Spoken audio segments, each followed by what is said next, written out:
Hello, friends. Mark Holmes here, and as always, thank you guys for watching, commenting, and subscribing to the Joe Boo Sports Report. Without you guys, this literally does not work.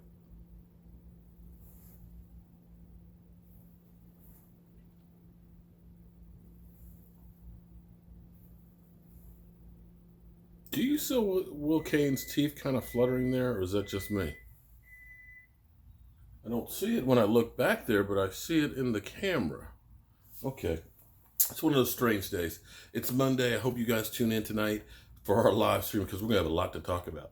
I'm sitting here doing some work and stuff at my desk over here and had the Will Cain show on, and they have some breaking news here that Jane Slater just had. Let's go to the tape.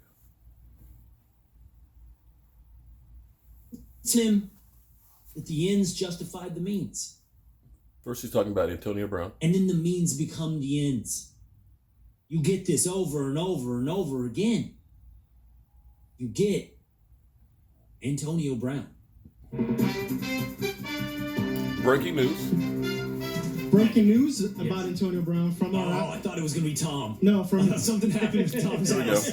From our Adam Schefter, an arbitrator ruled against Raiders wide receiver Antonio Brown's grievance to wear his old helmet. This isn't the breaking news I was talking about. Now Brown must decide if he's willing to play football with a new helmet he desperately does not want to wear. Okay, so... Oh, you want to hit the sounder? Here we go. Also, another story. Per Jane Slater, that works for the NFL Network. Dak has turned down the $30 million deal, and he's seeking $40 million. No, BS. Come on, Nuno. I can confirm that Dak Prescott has in fact turned down a $30 million a year offer. Instead, is seeking a $40 million a year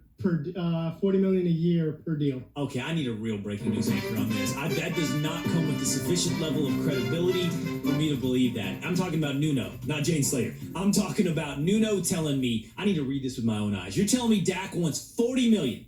$40 million a year, Nuno. That is what Jane is reporting, correct.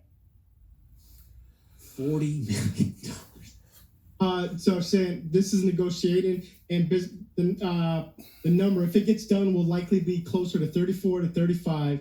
But as I reported earlier this summer, don't expect a hometown discount. But this is what she reported within the last 10 minutes. 34 to 35. That would put him number right two, right there with Roethlisberger behind Russell Wilson, ahead of Aaron Rodgers. It is a lot. That's your boy. I've been arguing all day. It's a lot of money. It is. It's a lot. I do think it should be in that Carson Wentz range is what I was kind of getting. You said the starting point should be 32. Yeah, but I thought that's where we'd start and finish. I thought it'd be a short conversation at that point. All right, are we all good here? 32 and a half. Okay. All right, deal. Shake hands. And you know what? This is negotiations. Maybe Dak's now coming in high, and then they settle in. I mean, I will say, I also do understand if you sound scared. I'm not gonna lie. You sound nervous and scared. I'm stammering a little bit.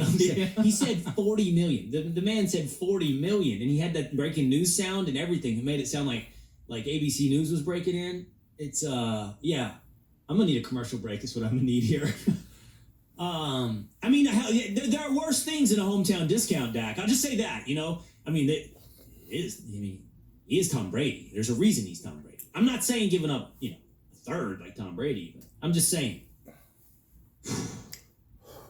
I need a commercial break. $40 million. $40 million. Speaking of Tom Brady, he has some things to say about his helmet. $40 million. Well, here's what I'll say.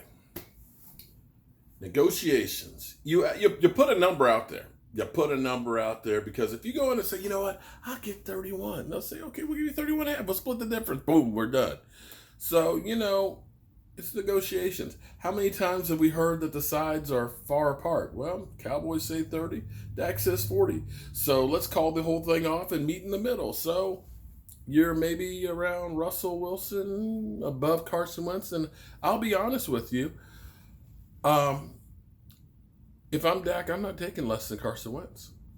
Just not. I mean, I look at it from the standpoint of I've led my team to more victories. I've stayed on the field. I've got more touchdowns. I'm not taking less than Carson Wentz, and I wouldn't blame him. Because here's the thing that's kind of interesting, because every time somebody gets paid, we all go, oh my God. You remember when Matthew Stafford was the highest paid player in the NFL? Matthew Stafford. He has yet to win a playoff game ever. Okay? Jimmy Garoppolo, who was the highest paid ever off of 8 games. Of course, he had the Bill Belichick seal of approval, which means absolutely nothing because nobody's done anything away from New England. That guy was the highest paid. You remember Kirk Cousins, a guy who's lost to Dak Prescott 4 times and never beat him, who was a stat guy? He was the highest paid. We're talking about last year. Then, of course, we had Matty Ice, who got ice cold in the Super Bowl. He was the highest paid. Then Aaron Rodgers. Then Russell Wilson. Then, slightly back, Big Ben. And then Carson Wentz got more guaranteed money than anybody. So it's just the way it is. These contracts always shock us. When Troy Aikman got his $10 million deal, the world was like, are you kidding me? It's the way it is. Get used to it because quarterback compensation continues to go up and up and up. And as long as the salary cap is going up, and as long as there is a need for quarterbacks, it will continue to go up. I'm Mark Holmes, and well, that one kind of shocked me a bit. But I'll see you guys tonight, 9 o'clock Eastern. $40 million. $40 million. $40 million. Damn. Damn. Am I still? Oh.